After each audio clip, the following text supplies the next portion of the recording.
السلام عليكم ورحمة الله وبركاته. هاد الأيام في مواقع التواصل الاجتماعي كما كتشوفوا سعد المجرد عنده مشكل، يعني حكمات عليه المحكمة ب6 سنوات في القضية ديال الاغتصاب ديال الشابة الفرنسية. وفي هاد اللحظة هادي كما كنشوفوا راه الزوجة ديالي واقفة معاه، يعني واقفة ديال الصح، ولكن جات في واحد الصحيفة اللي هي معروفة ومتبعينها وكنقولوا عندها المصداقية. حطت واحد الخبر صراحة صدم بزاف الناس، وأول ما شفتو صدمني صراحة.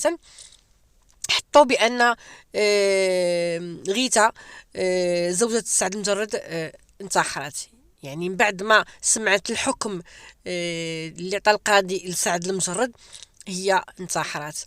وهاد صراحة هاد الصحيفة هادي ما كنتش كنظن بأنها غادي تحط هاد الخبر هذا، وهاد الخبر اللي هو صادم صادم وكاذب، ماشي شي خبر صحيح. هانتوما غتشوفوا معايا اخوتي شنو حطت.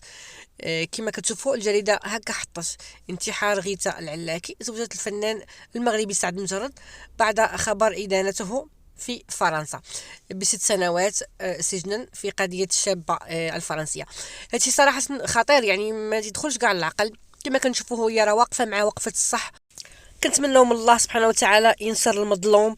يعني الا كان هو داير شي حاجه غيتعاقب عليها، ما كان داير شي حاجه خاصو ما يتعاقبش، يعني تعاقب السيده اللي كذبت عليه.